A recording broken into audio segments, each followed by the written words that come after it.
Olá, professores. É um prazer estar aqui novamente com vocês nesse nosso encontro desta TPC. E hoje o nosso tema é trilha antirracista, só que nós vamos ver a parte 3. Nós já tivemos uma primeira apresentação e uma segunda, e hoje nós vamos ver a parte 3 e nós encerraremos esse tema da trilha antirracista. Bom, dando sequência na nossa TPC, eu vou fazer a nossa apresentação institucional. Então, nós temos a nossa dirigente regional de ensino, a professora Vera Lúcia Curriel, e o professor Almir Fernandes Cunha, que é o nosso coordenador de equipe curricular. Aqui na diretoria, a equipe da Trilha Antirracista, que sou eu, professora Denise, PEC de Geografia, e a professora Elaine Bifulco, que é a PEC de Sociologia. Bom, quais são os nossos objetivos de hoje desse encontro? Então, primeiramente, nós iremos refletir sobre o tema consciência negra. Depois nós iremos reconhecer a importância de se ter uma representatividade. E também iremos observar algumas sugestões de atividades que nós preparamos com muito carinho para vocês. E essas atividades são para os anos iniciais, para os anos finais do ensino fundamental e também para o ensino médio.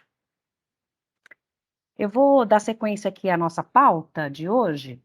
Então, na nossa pauta dessa programação, nós temos o nosso tema, que nós já apresentamos, que trata-se da trilha antirracista parte 3, os objetivos, que eu já acabei de ler para vocês. Nós faremos também uma breve retomada das trilhas anteriores, que foi a trilha 1 e a trilha 2. Nós também veremos um vídeo da professora Sueli Carneiro, que é uma professora muito importante, representante, né, desse grupo, que procura combater aí qualquer espécie de preconceito. E a professora Sueli Carneiro, que é filósofa também, ela fez um vídeo que nós achamos assim bastante pertinente, que vai tratar do Dia da Consciência, entenda o que é consciência racial. Nós teremos também, nesta pauta de hoje, você se sente representado? Depois nós teremos um outro vídeo da Jennifer Nascimento. Teremos um depoimento com a professora que eu convidei para esse nosso encontro de hoje, que é a professora Rosângela Marques da Silva. E, por fim, nós apresentaremos as sugestões de atividades que são correspondentes ao ensino fundamental, anos iniciais, anos finais e ensino médio. Eu preparei também, para esse nosso encontro, algumas sugestões de leitura, algumas delas nós até estamos utilizando nesse ATPC de hoje, e outras que nós tivemos o cuidado também de separar para vocês. E, por fim, as nossas referências que foram utilizadas para a construção dessa nossa reunião. Bom, então vamos dar sequência à nossa pauta de hoje, e eu só vou fazer algumas pontuações que eu acho que são importantes sobre uma breve retomada da trilha antirracista parte 1 e parte 2. Então, assim, nas ATPCs anteriores, nós vimos um pouco de quais são as consequências do racismo estrutural e com relação ao mito da democracia racial também. Nós também falamos o quão importante nós termos essa conscientização, porque para nós trabalharmos a trilha antirracista, uma coisa que é muito importante é, primeiramente, nós admitirmos que nós fomos criados numa estrutura racista, que nós somos racistas. Então, muitas vezes, esse racismo, ele não se manifesta em preconceito, mas como nós fomos criados numa estrutura antirracista, é natural que algumas pessoas, inconscientemente, tenham, às vezes, atitudes racistas. Então, a partir do momento que nós entendemos e que nós admitimos que nós somos racistas, é muito mais fácil nós tratarmos desse assunto com muita tranquilidade, para que nós possamos combater qualquer tipo de preconceito e realmente, efetivamente, nós trabalharmos esse tema antirracista dentro das escolas. Então, assim, a questão do preconceito contra o racismo, ela não envolve só o preconceito racial. Nós temos outros tipos de preconceitos também, e sejam eles quais forem, a escola é um ambiente propício de nós eliminarmos esses preconceitos, certo? Então, essa retomada é importante, porque nós também vimos, além dessa questão de nós admitirmos que nós somos racistas, nós falamos também de um termo que a própria professora Sueli Carneiro, ela utiliza, que é o termo epistemicídio. Então, o que significa o epistemicídio? O epistemicídio, ele é um termo que ele vai causar o quê? Um rebaixamento de autoestima que o racismo, ele acaba provocando. Então, assim, é a não aceitação das contribuições, tanto culturais quanto contribuições científicas e produções excelentes que o continente africano teve. Então, assim, esse epistemicídio, ele quer matar ou ele quer inferiorizar qualquer contribuição positiva ou contribuição cultural que possa ser apresentada. E por quê? Por que que nós vimos isso? Porque nós fomos criados com base no conhecimento produzido, tendo como centro de produção deste conhecimento a Europa branca. Então, ela simplesmente desconsiderou todo o conhecimento ou procurou não editar isso, né, dentro dos meios acadêmicos, essa produção cultural que é a produção africana. Então, a partir do momento que nós temos a conscientização disso, nós iremos lutar contra isso, contra esse tipo de preconceito. E nós estamos justamente no mês da consciência negra, né? Então, assim, o que que significa ter uma consciência negra? Então, assim, uma das pessoas também muito importantes a ser citadas nesse nosso encontro de hoje é um poeta negro chamado Oliveira Silveira.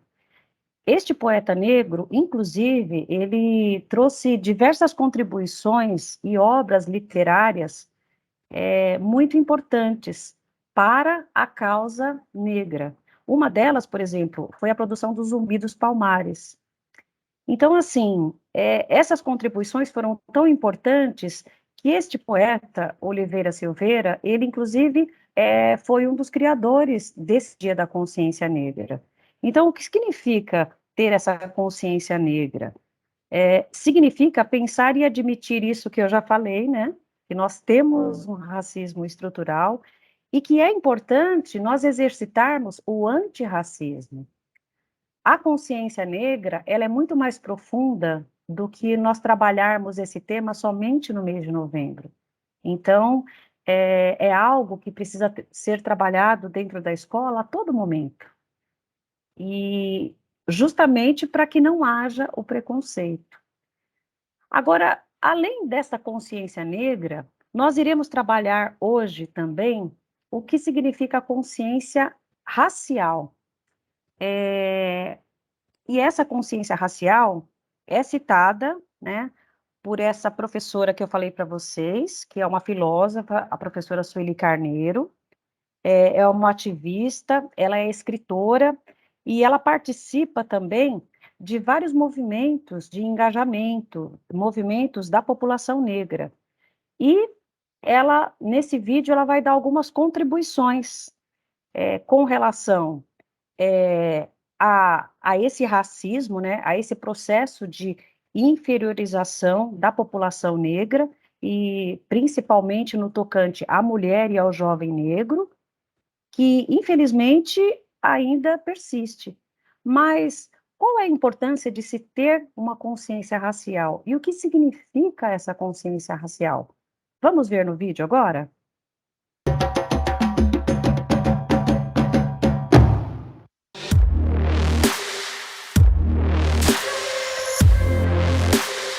Nós, pretas e pretos, podemos nos fortalecer, nos afrocentrar. Vamos transcender com emoção e fazer revolução.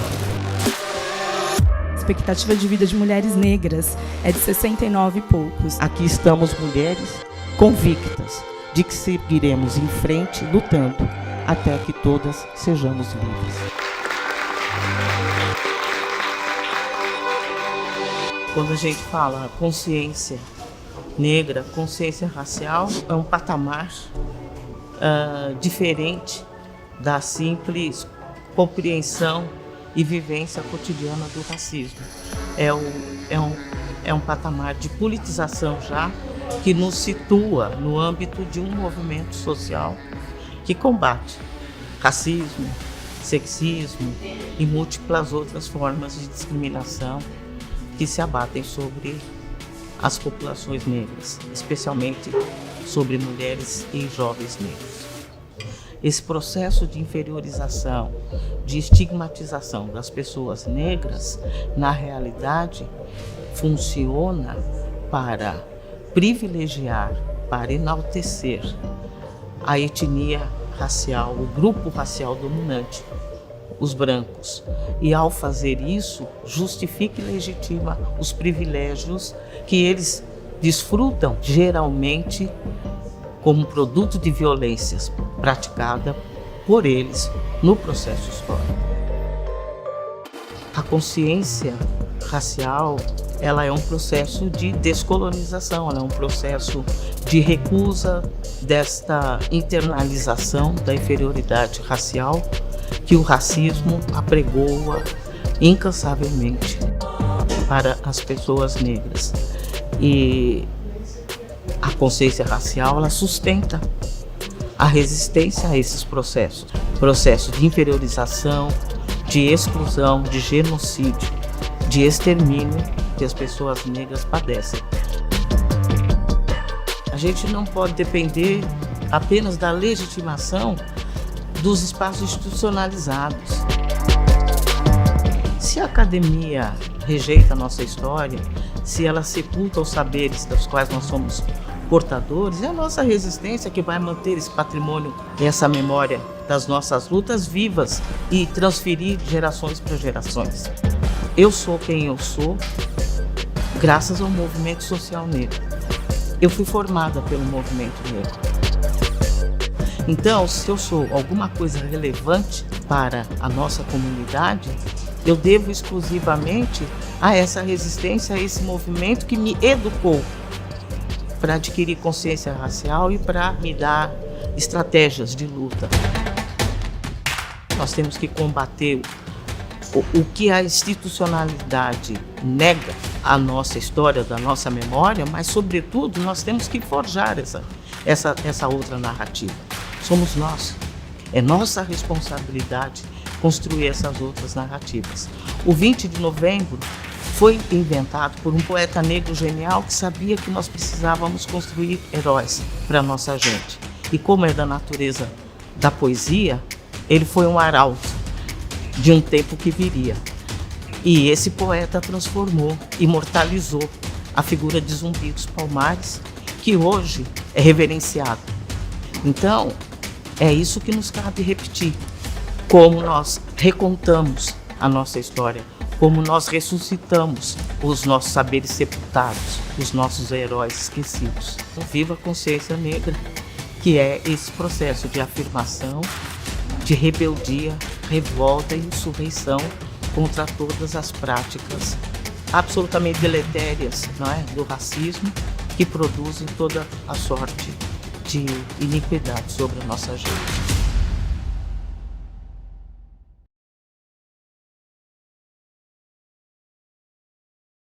muito bom esse vídeo, né? Eu, particularmente, quando eu assisti, eu achei muito interessante. Eu tenho duas amigas minhas professoras, uma delas, inclusive, vocês vão ter a oportunidade de conhecer, que é a Rosângela, ela vai fazer um depoimento, e a outra é a professora Débora, do Odete, e nós sentamos sempre para conversar sobre essas questões raciais, sobre essas questões que ainda nos afrontam, e que a gente tem que trabalhar com elas, tem que discutir elas, né?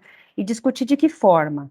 Justamente dessa forma, essa forma de entender que essa consciência racial é, é reconhecer os heróis africanos, é reconhecer a história que muitas vezes ela não está sendo vista pelo meio acadêmico, por exemplo. Então, por isso que é importante esses movimentos, como a própria professora Sueli citou, são movimentos tão importantes que ela reconhece que ela se fez através desses movimentos.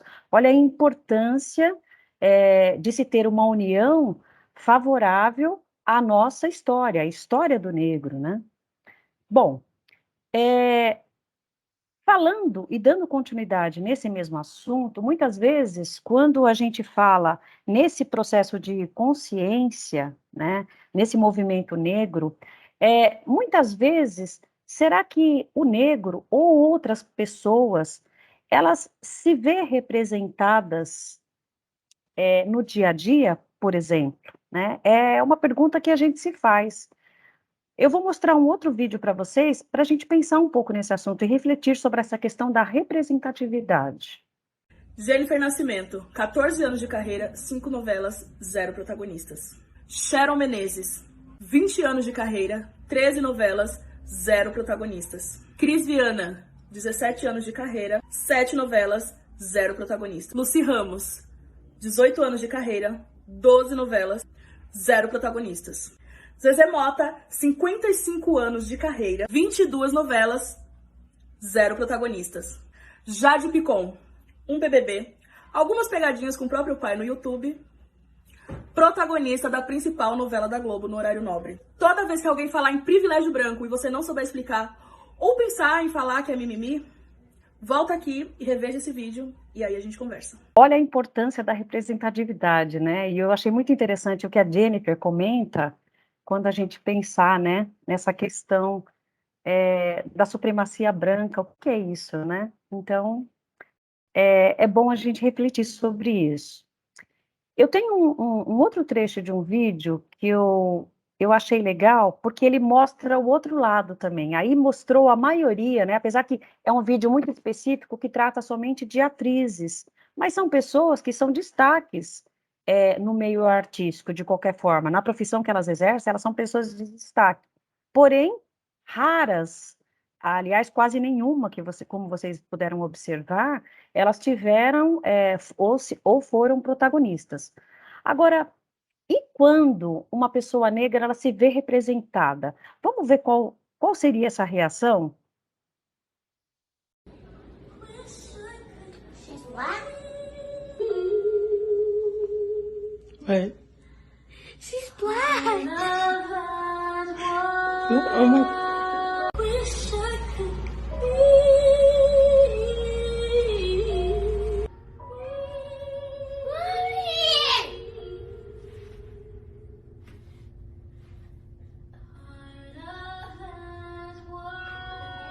Her skin.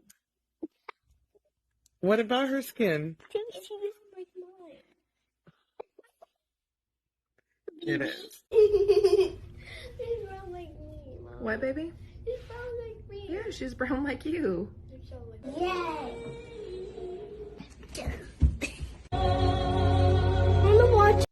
Olha, a importância. A primeira vez que eu vi esse trecho desse vídeo, eu fiquei bastante emocionada, porque é tão raro se ver como protagonista, é tão raro essas pessoas se sentirem representadas, que quando isso acontece, vocês viram a reação das crianças, né? Uma reação assim inusitada de felicidade, de representatividade. Como isso é importante, né? Bom, mas eu também trouxe para conversar um pouquinho com a gente, para a gente continuar, refletir sobre esse assunto, e essas reflexões, na escola, nos nossos ATPCs, elas são muito importantes, que eu resolvi trazer um depoimento da professora Rosângela Marques da Silva, que é uma das pessoas que eu sempre, tenho contato e a gente conversa muito, porque a gente faz alguns cursos juntas, então, a gente discute sobre muitas situações, eh, infelizmente, né, de preconceito e outras questões também que são importantes que se façam conhecidas. Então, a professora Rosângela Marques, ela é professora de educação física lá na Escola Estadual Carmozina Monteiro Viana, e a professora, ela fez uma gentileza, né, porque nós conversamos sobre esse assunto, e eu falei para ela que eu iria fazer a conclusão da trilha antirracista, e ela gentilmente fez esse depoimento, né, porque ela também sente na pele isso. E ela vai fazer alguns comentários que eu acho que são importantes. E o mais importante é o comprometimento dela e de algumas pessoas que eu conheço, que são comprometimentos positivos, né, em relação ao favoritismo e ao apoio ao antirracismo. Então, vamos ver o depoimento da professora Rosângela agora.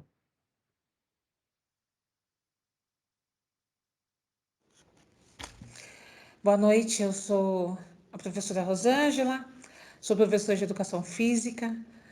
No momento, trabalho com projeto de vida na rede estadual. E estou aqui a convite da professora Denise para compartilhar com vocês um pouco da minha visão com relação a esse assunto. Eu escolhi escrever para que eu não me alongasse e para que eu também não me perdesse, né? É um assunto difícil muitas vezes para mim, porque eu, como qualquer pessoa negra, quando fala desse assunto, a gente fala da nossa vida, a gente fala da nossa prática e a gente fala de um assunto que não está resolvido, que ainda está latente, que ainda precisa de muita luta, que ainda precisa de muitas falas. E como estamos acostumados a silenciamento ou invisibilidade, quando a gente precisa falar desse assunto, é bastante difícil ainda. Por isso eu escolhi escrever. Então eu vou ler para vocês aquilo que eu escrevi. Não tínhamos, há alguns anos, né? Não tínhamos informações, não tínhamos conteúdo, não tínhamos muito material. Essa era a nossa desculpa para não se falar do assunto. Hoje vivemos um tempo diferente. Hoje temos material com temática africana, afro-brasileira, em qualquer disciplina. Porque a história do negro, ela não é uma história à parte do desenvolvimento humano. Ela acompanha a arte, a história, a ciência, a filosofia, a medicina.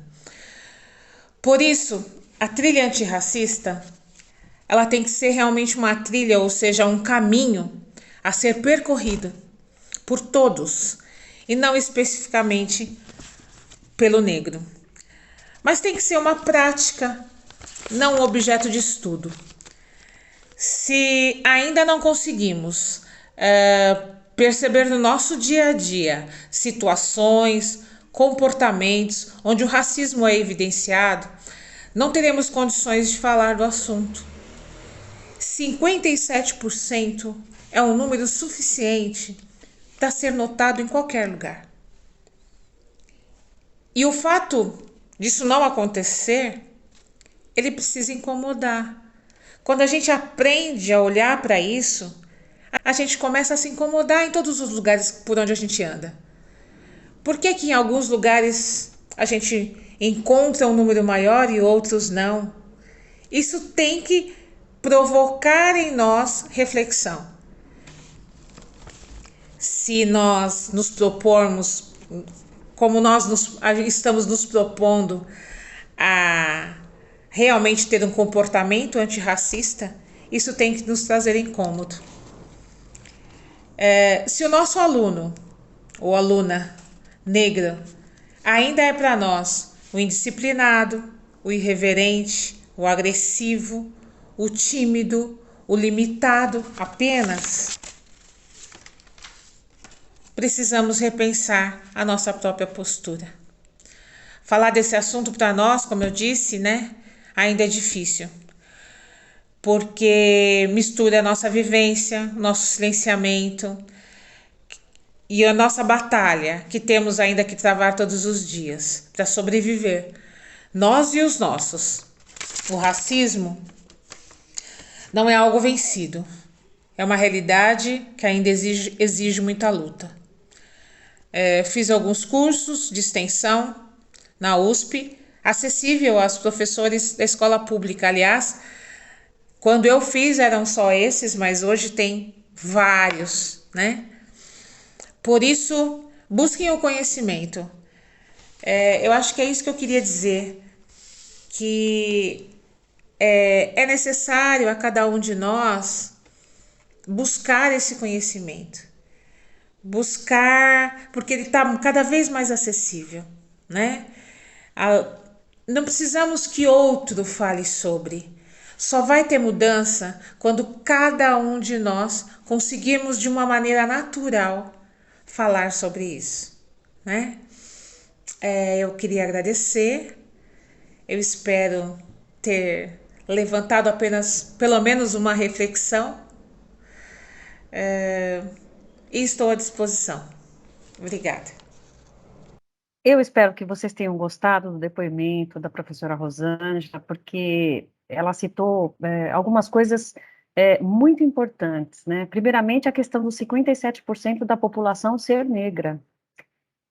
Então, é a maioria da população. A maioria da população é negra. Então, esta população negra, ela tem que estar representada em todos os locais. Então, não só em alguns locais. E mais importante, outra fala da professora Rosângela, essa consciência e trabalhar essa trilha tem que ser um caminho natural. Então, nós temos que fazer isso no dia a dia de forma natural e nos apropriarmos disso, porque se nós não apropriarmos e não entendermos isso, nós não conseguiremos combater o preconceito e muito menos o racismo. Então, eu também eu espero que essa contribuição da professora Rosângela tenha ajudado e que possa ajudar com que todos os professores aí na escola tenham esse tipo de reflexão e tenham esse tipo de discussão, porque elas são fundamentais e elas são muito importantes. Ok? Bom, nós falamos algumas coisas que eu penso que podem contribuir nesse caminho, né, da trilha antirracista, mas nós também tivemos a preocupação de pensar em algumas atividades, na realidade são sugestões de atividade para vocês. Então, é muito importante a gente se preocupar com a questão teórica, mas é muito importante também a gente colocar aquilo que a gente aprende, aquilo que a gente reflete na nossa prática didática, na nossa prática diária. Então, aí vai uma sugestão de atividade, e nós vamos começar pelo ensino fundamental, anos iniciais, e eu quero agradecer aqui a professora Priscila Freitas, desculpa, a professora Priscila Freitas, que também foi uma das professoras que colaborou com essa formação de ATPC, com essa sugestão de atividade. Então, nós vamos ver a sugestão para os anos iniciais. Olá, professores! Vamos iniciar as sugestões de atividades. Trazemos agora uma contribuição do componente curricular de arte para a sensibilização e ruptura de estereótipos acerca do lápis cor da pele. Vamos começar a nossa reflexão por meio de uma citação. É comum escutar de crianças e adultos a expressão lápis cor de pele. A cor meio rosada refere-se à cor salmão, mas popularmente chamada cor de pele ou nude, que significa nudez. Mas em meio a um país tão plural, fruto de uma imensa miscigenação, como pode ser denominada uma única cor como cor de pele? Pele de quem? Como essa criança se vê, como se apresenta para a sociedade, ainda que pela pintura de desenhos de pessoas? Qual a cor de lápis utilizada ao se representar? De que modo representa seus cabelos em seus desenhos? Quantas vezes retratou-se de maneira diferente, seja para integrar-se a um grupo, seja pela não aceitação, seja por falta de incentivo? Será que essa criança tem ideia se em algum momento já foi alvo de preconceito racial? Será que ela mesma já foi autora de atos preconceituosos justamente por não identificar-se? O que há de pior em pertencer a uma cultura oprimida é o fato de que a cultura opressora, especialmente por controlar a produção e dispersão de imagens na mídia, pode facilmente nos fazer sentir vergonha dos nossos ditados, dos nossos atos, dos nossos costumes. Não importa se esses ditados, atos e costumes são bons ou maus, o que há de errado neles é o fato de nos pertencer. A multiplicidade de tons de pele dos brasileiros, oriunda de todos esses processos de miscigenação, não deve ficar restrita aos debates históricos, sociais, às pesquisas censitárias, mas deve ser considerada na prática da representatividade. Agora vamos lá, mão na massa. Nós vamos aqui propor uma sequência didática a ser realizada com as turmas do segmento dos anos iniciais. O docente entrega 2 cópias de um desenho semelhante a um destes modelos que apresentamos a seguir. Faz um sorteio com os nomes de todos os estudantes da sala. Cada estudante sorteia e mantém em segredo o nome do colega ou da colega sorteada. Nós sugerimos que você, professor, faça a anotação e jogue fora os pequenos papéis para não correr o risco do segredo ser descoberto. Cada estudante deverá completar os 2 desenhos, com todos os traços, o cabelo, como ele acha que fica mais parecido. E na sequência pintá-los, sendo um de si mesmo e o outro do colega que ele sorteou. No momento final, cada estudante presenteia o colega com o desenho e juntos analisam as características, os tons de lápis que foram utilizados e fazem uma reflexão coletiva. O docente pode pedir para que olhem na caixa de lápis qual cor se parece mais com a pele e propor um momento de retoque, de modo que a compreensão sobre a inexistência do tal lápis cor de pele fique evidenciada por meio da prática. Seguem algumas referências bibliográficas usadas para essa reflexão. Bom, essa foi então a apresentação para os anos iniciais. Para o ensino fundamental, dos anos finais, eu mesma fiz uma sequência didática que possa ser utilizada para os anos finais, e o tema que eu escolhi foi o sujeito e o seu lugar no mundo. Então, a habilidade que pode ser utilizada nessa sequência didática é a habilidade 12, que é reconhecer nos lugares de vivência a diversidade de indivíduos e de grupos sociais, como indígenas, quilombolas, caiçaras, entre outros. Quais seriam os objetos do conhecimento dessa sequência? Então, seria o modo de vida das crianças em diferentes lugares. Então, qual que é a sequência didática dessa atividade? Então, aqui eu fiz toda uma descrição, que depois vocês vão poder ver, assim, passo a passo, mas, assim, a minha sugestão foi utilizar inicialmente a letra da música do Titãs, chamada Lugar Nenhum. Eu coloquei a letra aqui, então, assim, os professores inicialmente, eles iriam ler essa letra, passar para os alunos, e depois eles iriam fazer o quê? Uma indagação sobre a letra, né? E perguntar para os alunos, né, a importância, conversar com eles, né, o que eles entenderam dessa questão de lugar nenhum, porque numa das partes da letra, ele fala, né, eu não sou de lugar nenhum, eu não sou brasileiro, eu não sou estrangeiro, eu não sou de Brasília, eu não sou do Brasil. Então, o que significa isso? Agora, indagar com eles a questão das nossas histórias. Quais são as nossas histórias? Quais são as nossas origens, né? A nossa herança familiar? Porque tudo isso faz parte do quê? Da nossa identidade. Então, o professor pode utilizar de imagens de diferentes etnias diferentes culturas de cada região e mostrar isso para o aluno.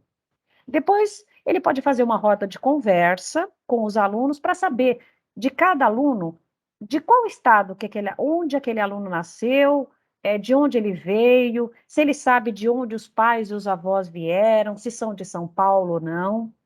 Depois, o que o professor poderia fazer? Ele poderia dividir a sala em grupos, para identificação. Então, esses grupos, o que eles fariam? A partir desses estados que foram levantados, eles iriam identificar o quê? As regiões de cada estado que foi levantado. Além das regiões, iria levantar o quê? Ele iria levantar a cultura dessa região, as danças, a comida, e fazer algum destaque, se fosse necessário. Bom, depois, esses grupos, eles iriam fazer o quê? A descrição da particularidade, né? Das particularidades de cada estado, as particularidades culturais, e tudo que nós colocamos na sequência anterior. Numa segunda etapa, o grupo ia fazer o quê? Ele, colhendo essas informações, o professor vai orientar ele para fazer agora uma segunda parte desse levantamento. Então, além dele falar da família dele, ele vai fazer uma entrevista na vizinhança dele, na vizinhança local. Então, como é que pode ser essa entrevista? Ela vai ser feita através de uma escutativa, e nessa escutativa, ele pode fazer, o professor vai sugerir uma pequena entrevista que ele pode fazer com o vizinho que ele escolheu para fazer essa entrevista. Então, ele pode fazer algumas perguntas, como, por exemplo, o total de pessoas que tem na família, quantos homens, quantas mulheres, a cor dessas pessoas, a religião, o estado de origem, se houve migração, né, se essa família veio de outro estado para São Paulo, se houve essa migração, o que motivou essa família a mudar de estado, a vir para São Paulo? E se não houve, ele vai continuar a entrevista, né? Vai perguntar o que a família acha da cidade em que essa família está residindo. Vai perguntar também qual que é a ocupação profissional dos membros dessa família, das famílias em que houve mudança de estado. Quais foram as dificuldades encontradas quando eles mudaram de estados? E perguntar também se essas famílias, se essas pessoas, esses vizinhos, eles estão contentes na cidade em que eles estão morando e no bairro em que eles moram. E o que eles vão fazer com tudo isso? Eles vão compilar esses dados, eles vão ter que pegar todos esses dados e fazer o quê? Uma somatória disso, e eles têm que formatar isso. Então, eles vão colocar, cada grupo vai mostrar, por exemplo, a vizinhança, quais foram os estados que apareceram dessa vizinhança, de que região essas pessoas vieram, quantos são homens, quantos são mulheres, qual é a cor predominante dessas pessoas, qual é a religião em geral, a profissão, e o professor vai pedir para que esse grupo faça uma apresentação. E o professor, durante a apresentação desses grupos, ele vai perguntar, nesse mapeamento que os alunos fizeram, o que para eles foi mais significativo, o que foi relevante para eles, o que eles perceberam nesse levantamento. E assim, cada grupo vai fazer o seu comentário, e aí o professor, ele pode fazer, no final de cada apresentação de cada grupo, ele pode fazer os apontamentos que forem necessários. Nessa conclusão dessas apresentações, o que a gente espera que os alunos percebam, né? Que todos nós somos de muitos lugares, né? Somos de lugares diferentes, somos pessoas diferentes. E cada um de nós possuímos também as nossas características, que são próprias de cada região, de cada família, mas tudo isso é importante para nos constituir como pessoa, como a nossa identidade. E o que essa atividade pretende? É justamente fazer com que os alunos, eles exercitem o quê? O respeito para as diferenças de uma sociedade pluralizada, né, de uma sociedade diversificada. Então, esse é o objetivo dessa sequência didática. E, assim, como sugestão também, para finalizar, para fazer um fechamento dessa atividade, o professor ele pode sugerir para os alunos um café coletivo da sala ou um almoço em que eles podem trazer o quê? As comidas típicas de cada região que foi levantada, que foi apontada nessa atividade. Então, essa seria a contribuição para os anos finais. Aqui está a letra da música que nós utilizamos, né? A música do Titãs, Lugar Nenhum. E agora nós iremos para a sugestão de atividade, e eu gostaria de agradecer o professor Marcelo Navarro, que é o nosso PEC aqui de matemática, e ele fez a sugestão com o tema Um Olhar para a Geometria Africana. Então, ele detalhou também aqui, ele vai trabalhar com essa unidade temática de geometria e medidas, a habilidade que vai ser empregada para essa atividade, os objetos de conhecimento, que são figuras geométricas, e aqui está a sugestão dessa sequência de atividade que é para o ensino médio. Então, aqui ele coloca a etapa 1, que é ler os aspectos de matemática do continente africano. Um segundo momento, entender a confecção desses cestos moçambicanos. E o item 3, que é fazer a contextualização dos objetos de conhecimento do currículo paulista da etapa do ensino médio. Então, aqui ele mostra, passo a passo, como fazer essa atividade. Ele deu aqui uma sugestão, né, de um matemático, o Paulo Pierre e o Joseph Guedes, e cita aqui o ponto 1, o ponto 2, e como que vai ser trabalhado isso. Aqui ele mostra, ele faz uma exemplificação desses cestos, né, de como são entrelaçadas essas tiras para a confecção desses textos, e mostra um certo padrão e uma regularidade nesses entrelaçamentos, né? Muito bem. Aqui, novamente, os cestos moçambicanos, né? E ele comenta aqui, com relação a essas figuras que estão sendo exemplificadas, a exploração de geometrias planas, reconhecimento de formas geométricas, que a gente pode ver aí visualmente, fica bem claro, né, as figuras geométricas, e estimativa de medidas de superfície.